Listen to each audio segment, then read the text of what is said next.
The covenant with Laban. Jacob departed, crossed the Euphrates, and set his face towards Gilead, for the Holy Spirit revealed to him that God would bring help there to his children in the days of Jephthah. Meanwhile, the shepherds of Haran observed that the well, which had been filled to overflowing since the arrival of Jacob, suddenly ran dry. For 3 days they watched and waited, in hopes that the water would return in the same abundance as before.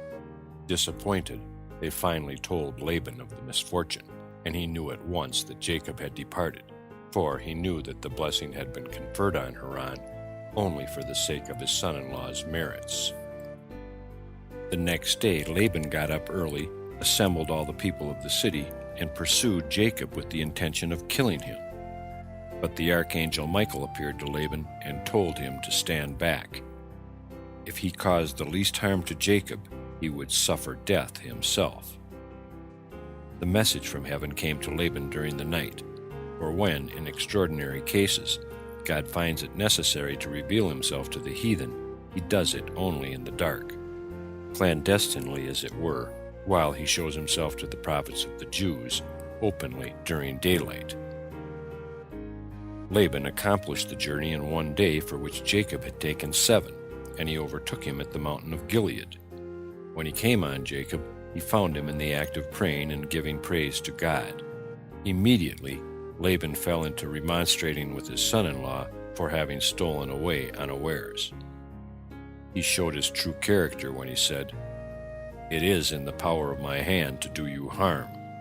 But the God of your father spoke to me last night, saying, 'Take heed to yourself that you do not speak to Jacob either good or bad.' That is the way of the wicked. They boast of the evil they can do."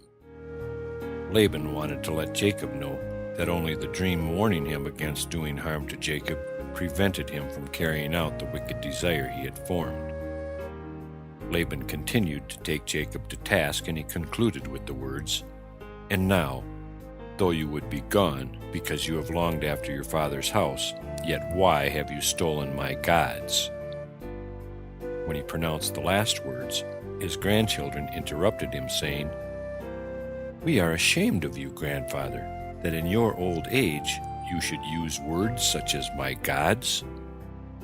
Laban searched all the tents for his idols, going first to the tent of Jacob, which was Rachel's at the same time, for Jacob always dwelt with his favorite wife.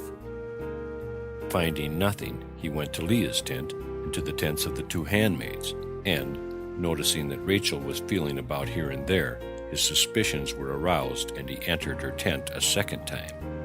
He would now have found what he was looking for if a miracle had not come to pass. The evil teraphim were transformed into drinking vessels, and Laban had to desist from his fruitless search. Now Jacob, who did not know that Rachel had stolen her father's teraphim in order to turn him aside from his idolatrous ways, was wroth with Laban, and the 2 of them began to argue. In the quarrel between them, Jacob's noble character manifested itself. Notwithstanding his excitement, he did not suffer a single unbecoming word to escape him. He only reminded Laban of the loyalty and devotion with which he had served him, doing for him what none other would or could have done.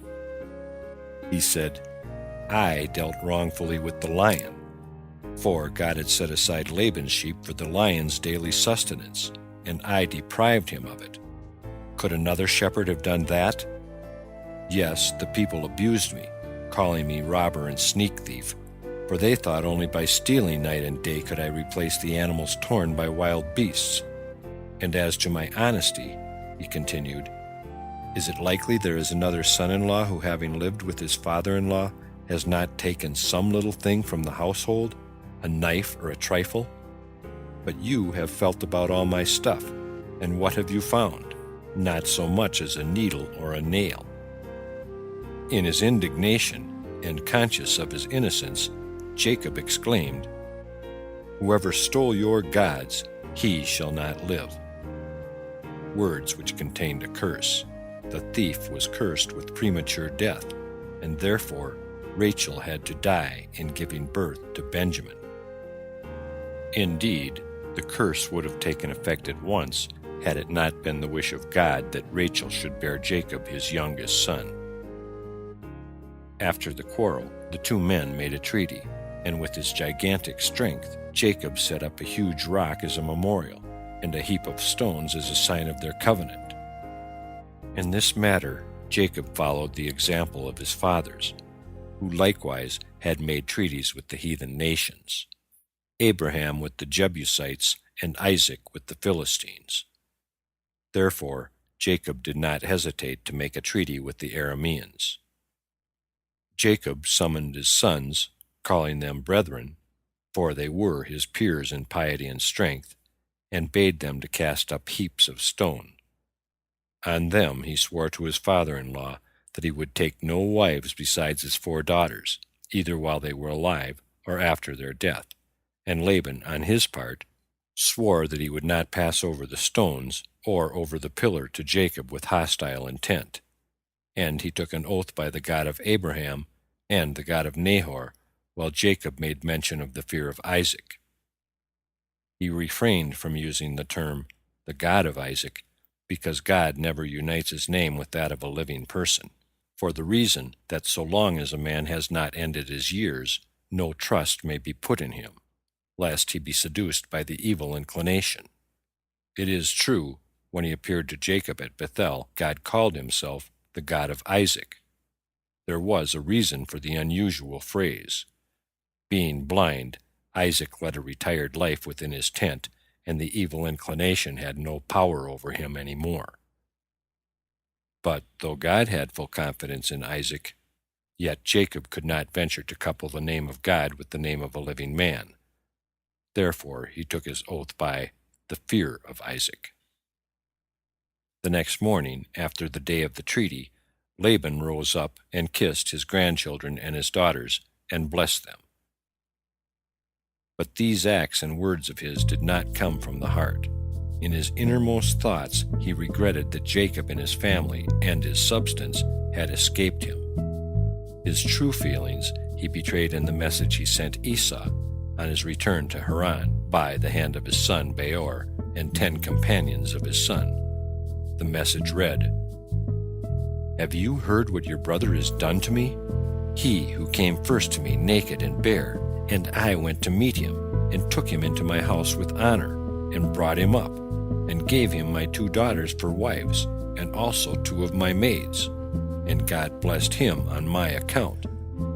And he increased abundantly, and had sons and daughters and maidservants, and also an uncommon stock of flocks and herds, camels and asses, also silver and gold in abundance. But when he saw that his wealth increased, he left me while I went to shear my sheep, and he rose up and fled in secrecy. And he put his wives and children on camels, and he led away all his cattle and substance, which he acquired in my land. And he resolved to go to his father Isaac, to the land of Canaan. He did not even give me time to kiss my sons and daughters, and he carried away my daughters as captives of the sword. And he also stole my gods, and he fled. And now I have left him in the mountain of the brook of Jabbok, he and all belonging to him. Not a jot of his substance is lacking. If it be your wish, go to him, and there you will find him, and you can do with him as you want." Jacob had no need to fear either Laban or Esau, for on his journey he was accompanied by 2 angel hosts, one going with him from Haran to the borders of the Holy Land, where he was received by the other host, the angels of Palestine. Each of these hosts consisted of no less than 600,000 angels, and when he beheld them, Jacob said, "You belong to neither the host of Esau, who is preparing to go to war against me, nor the host of Laban, who is about to pursue me again. You are the hosts of the holy angels sent by the Lord." And he gave the name Manahaim, double host, to the spot on which the second army relieved the first. Jacob and Esau prepare to meet. The message of Laban awakened Esau's old hatred toward Jacob, with increased fury. He assembled his household, consisting of 60 men. With them and 340 inhabitants of Seir, he went forth to do battle with Jacob and kill him. He divided his warriors into 7 cohorts, giving his son Eliphaz his own division of 60, and putting the other 6 divisions under 6 of the Horites. While Esau was moving to meet Jacob, the messengers which Laban had sent to Esau came to Rebekah and told her that Esau and his 400 men were about to make war on Jacob, with the purpose of slaying him and taking possession of all he had. Anxious that Esau would execute his plan while Jacob was on the journey, she quickly dispatched 72 retainers of Isaac's household to give him help. Jacob, tarrying on the banks of the brook Jabbok, rejoiced at the sight of these men and greeted them with the words, "This is God's helping host." So he called the place of their meeting Mahanaim, host. After the warriors sent by Rebekah had satisfied his questions regarding the welfare of his parents, they delivered his mother's message to him, saying, "I have heard, my son, that your brother Esau has gone forth against you on the road, with men of the children of Seir the Horite. Therefore, my son, hear my voice and take counsel with yourself, what to do. And when he comes up to you, supplicate him. Do not speak roughly to him. Give him a present from all you possess, that God has favored you with. And when he asks you concerning your affairs, conceal nothing from him. Perhaps he may turn from his anger against you, and you will thereby save your soul, yours and all belonging to you. For it is your duty to honor him, since he is your older brother." When Jacob heard the words of his mother, he lifted up his voice and wept bitterly, and did as his mother commanded. He sent messengers to Esau to placate him, and they said to him, "So speaks your servant Jacob. My lord, think not that the blessing which my father bestowed on me profited me. 20 years I served Laban, and he deceived me, and changed my wages 10 times, as you well know. Yet I labored long in his house. God saw my affliction, my labor, and the work of my hands, and afterward he caused me to find grace and favor in the sight of Laban. And through God's great mercy and kindness, I acquired oxen and asses and camel and men servants and maid servants. And now I am coming to my country and to my home, to my father and mother. I have sent to let you, my lord, know all this in order to find favor in your eyes, so that you may not imagine that I have become a man of substance, or that the blessing with which my father blessed me has benefited me." Furthermore spoke the messengers, "Why do you envy me in respect to the blessing my father blessed me? Does the sun shine in my land and not yours? Or does the dew and the rain fall only on my land and not on yours? If my father blessed me with the dew of heaven, he blessed you with the fatness of the earth. And if he spoke to me, peoples will serve you, he has said to you, by your sword you shall live. How long then will you continue to envy me? Come now, let us set up a covenant between us, that we will share equally all the vexations that may occur." Esau would not agree to this proposal, but his friends said to him, "Do not accept these conditions, for remember what God said to Abraham, to be sure to understand that your seed will be a stranger in a land that is not theirs, and shall serve those people, and the foreigners will afflict and enslave them for 400 years. Wait, therefore, until Jacob and his family go down into Egypt to pay off this debt." Jacob also sent word to Esau, saying, "Though I lived with that heathen Laban, yet I have not forgotten God. I fulfilled the 613 commandments of the Torah. If your mind be set on peace, you will find me ready for peace. But if your desire is war, you will find me ready for war. I have with me men of valor and strength. They have but to utter a word, and God fulfills it. I tarried with Laban until Joseph was born, he who is destined to subdue you. And though my descendants be held in bondage in this world, yet a day will come when they will rule over their rulers." In reply to these gentle words, Esau spoke with arrogance. "I have heard, it has been told me what Jacob has been to Laban, who brought him up in his house, and gave him his daughters for wives, and that you begot sons and daughters, and abundantly increased in wealth and riches in Laban's house, and with his help. And when you saw that your wealth was abundant, and your riches great, you fled with all belongings from Laban's house, and carried away Laban's daughters from their father, as captives of the sword, without telling him of it.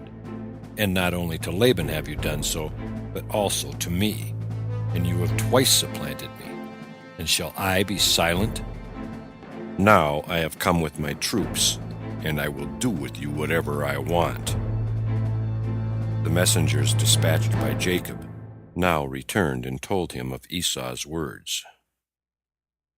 They also told him that his brother was coming with an army consisting of 400 crowned heads, each leading a host of 400 men. "It is true, you are his brother, and you treat him as a brother should," they said to Jacob. "But he is an Esau.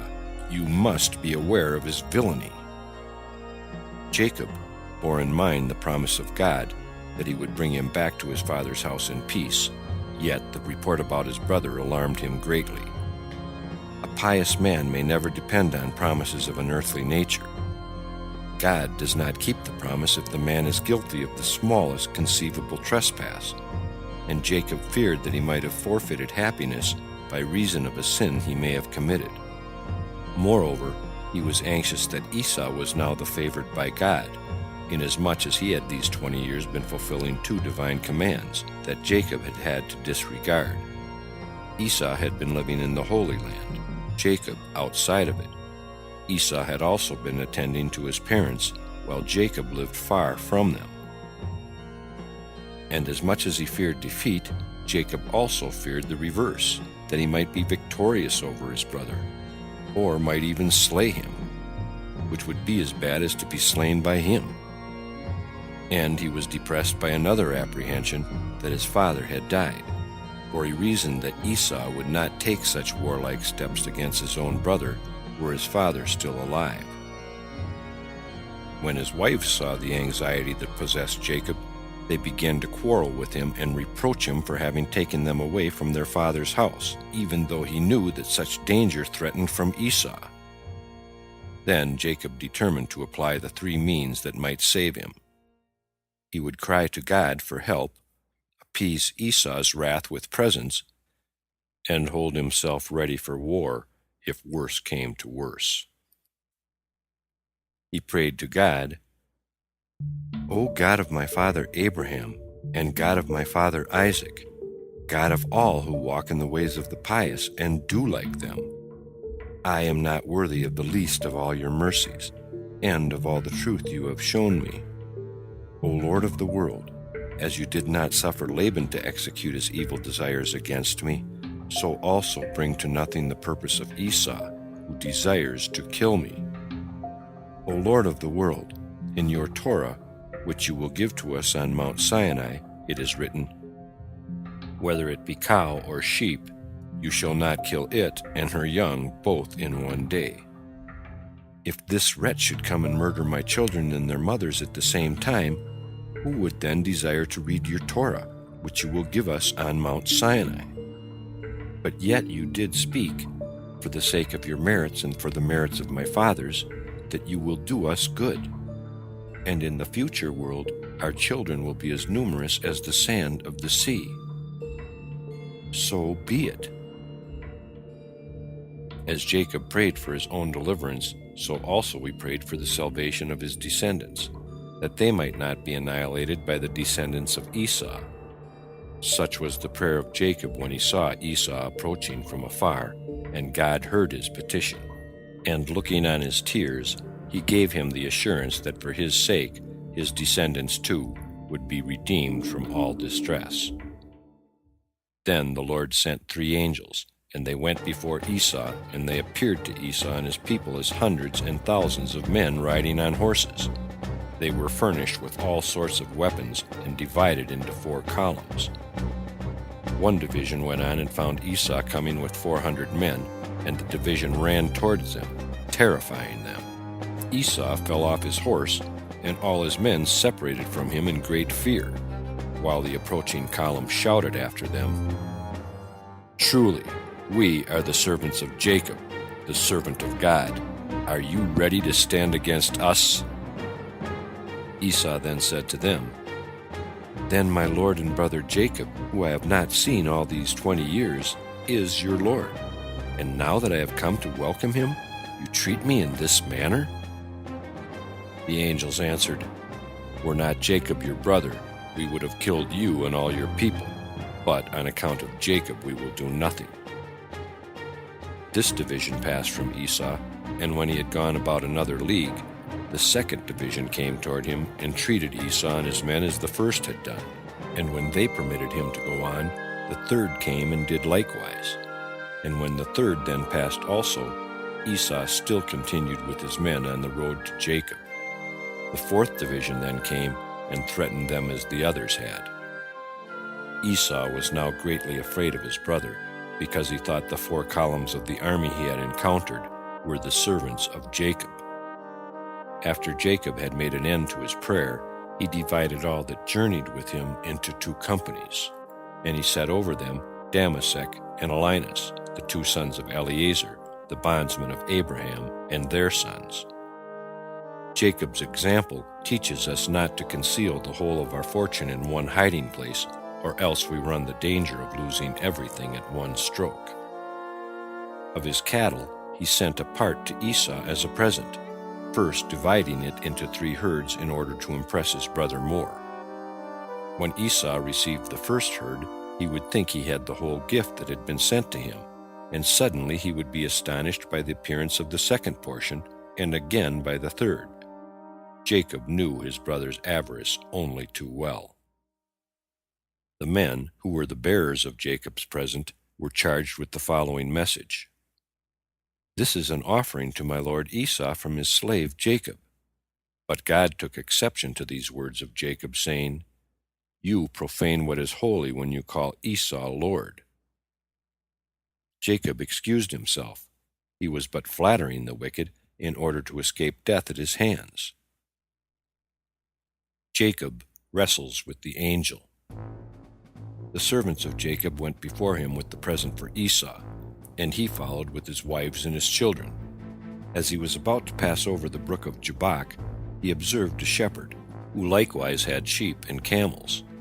The stranger approached Jacob and proposed that they should ford the stream together, and each help the other move their cattle over.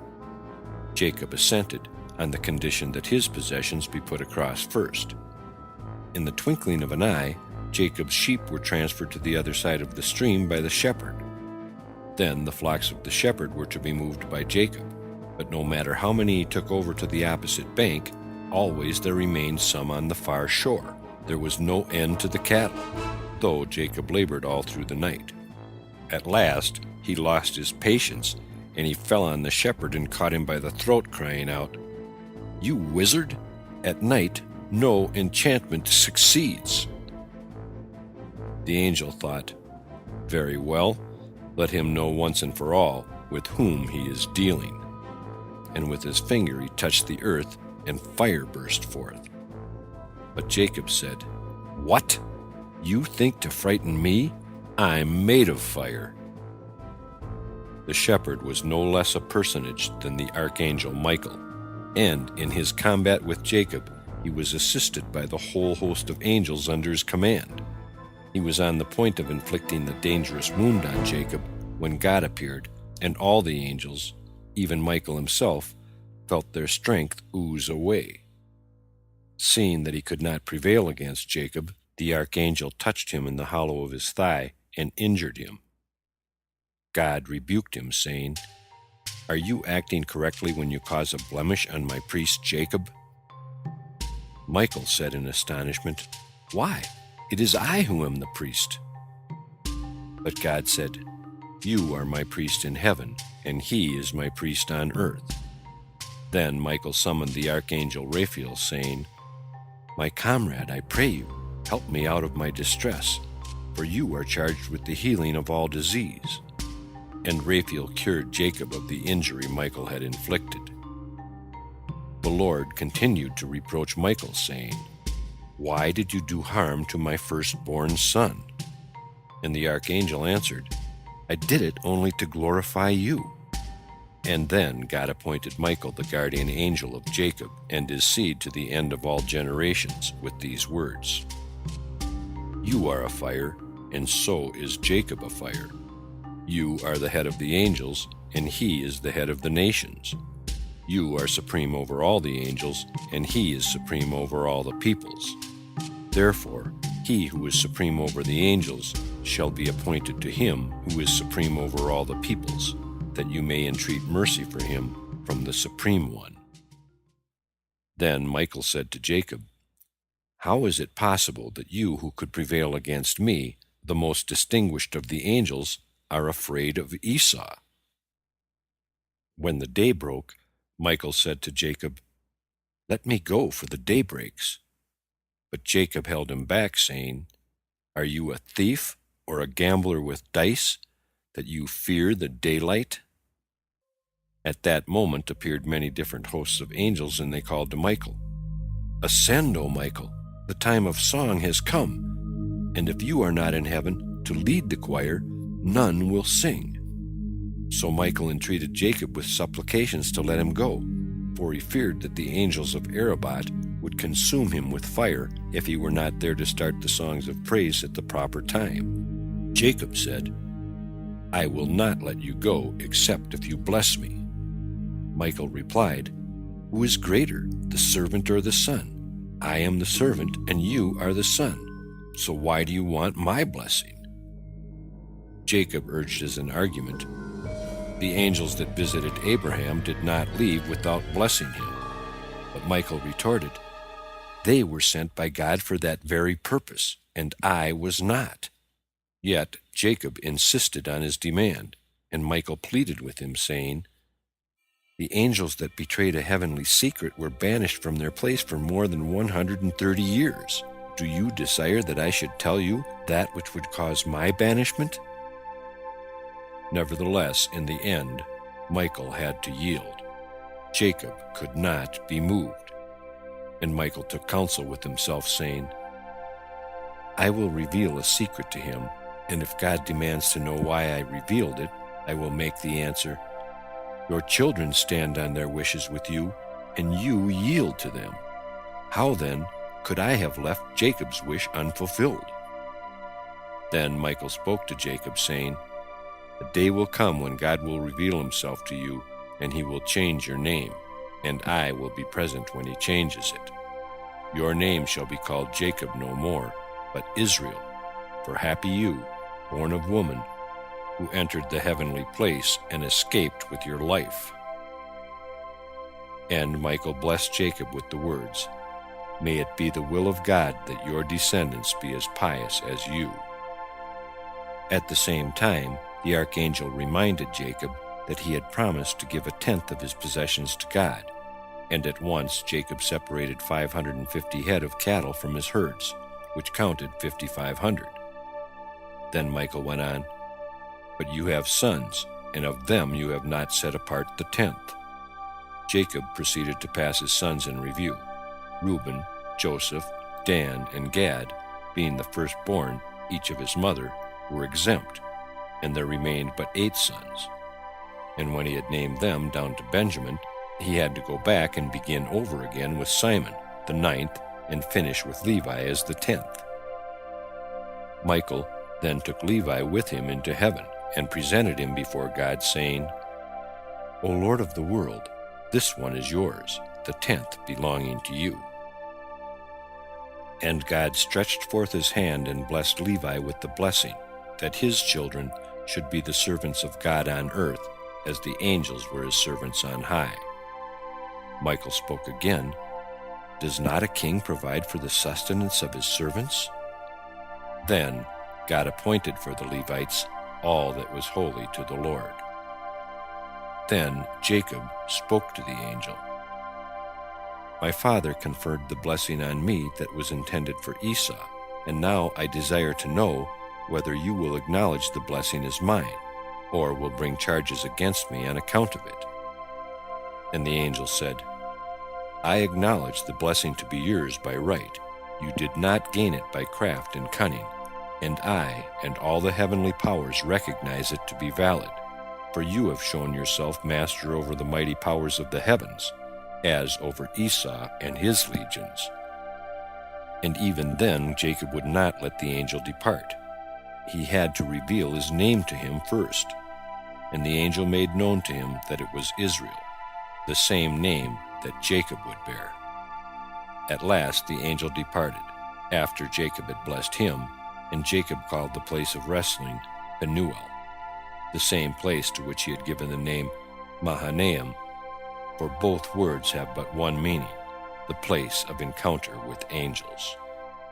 Next, the meeting between Esau and Jacob. End part 21 of 95, TheLegendsOfTheJews.com.